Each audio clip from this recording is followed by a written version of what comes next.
Page 59, the cuckoo. Now on pages 56 and 57, they're talking about the problems with the physical things you run into with the fingers. Each finger has its own problems to deal with. I'm sure you've already discovered them on your own. They're pretty obvious. But there have been a whole lot of piano teachers over the years, we're talking hundreds of years, who have tried to find ways to overcome these. There's been a number of different teachers who have come up with different approaches to handle this stuff. Hannon has his exercise, Czerny has exercise, there's a bunch of other, Chopin has his own way of teaching his students.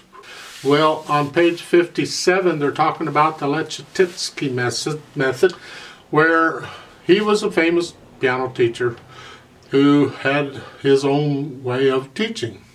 And there is a book out on his method. I have it someplace. I don't know where it's at. But the exercises shown on page 57 is from his approach. And they look ugly, they're not. All it is you're holding 4 notes down while playing 1 note. So it's like hold them all down and then play 1 note. First play the thumb. This helps to develop independence, I guess. And then hold those down, do the second finger, and third finger, I recommend you go slow and you go up as high as you can go and then drop it. Now this is using finger muscles, alright? This is not weight distribution, this is finger muscles.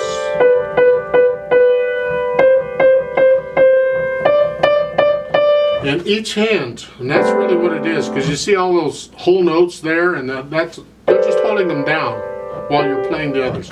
And that's what those things are on page 57. It's his method. I use scales and arpeggios, and I recommend just practice the scales and arpeggios, but it's like I was saying before on the intervals. Can you connect some notes while not connecting others? This gets back to this kind of thing. It's finger independence, and it's good exercises. I wouldn't spend a lot of time on these exercises, but it certainly helps to go through them, and so you get an idea of the complexity of trying to get the fingers to do what you've got to get them to do. Otherwise, I would recommend you go do the Hannon exercise, at least some of them, slowly. You don't have to do them fast. And do some of the Czerny exercises. Get a book on Czerny. You can Google these. You can find them online. It's no big deal.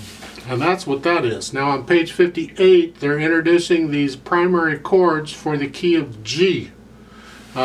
G, well, we're in G position. That's as far as they've taken it, because they haven't introduced key signatures yet. But just know that the key of G has its own primary chords.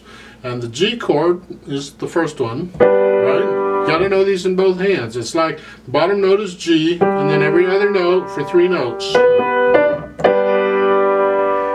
Okay, that's a G chord. And then the D7 chord, well, that has the F sharp, where you have to come down here.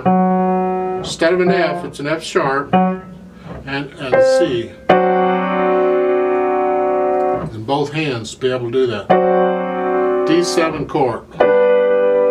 And we'll get the other primary chord a little bit later.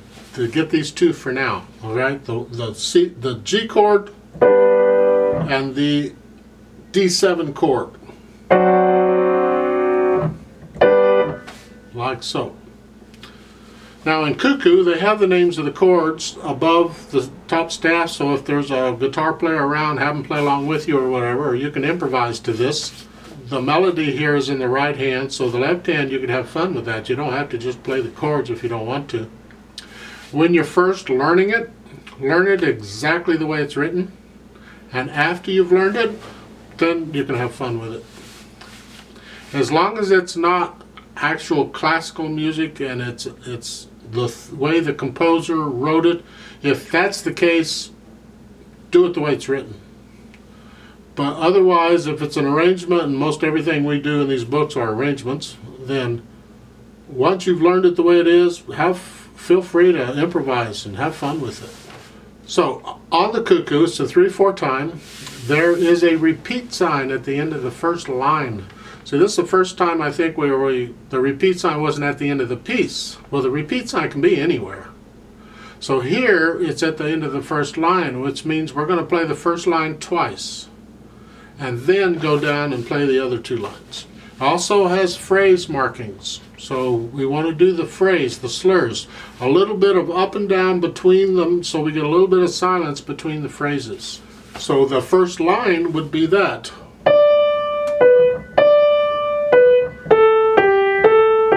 So just a little bit, I'm just lifting up and dropping so I get a little bit of silence between the phrases. We're back to happily again, you know how that works. G position 3/4 time, it'll give us 3 counts. Let's play this together. Bring out the melody, right? 1, ready, go. 1, 2, 3. 2, repeat. 2,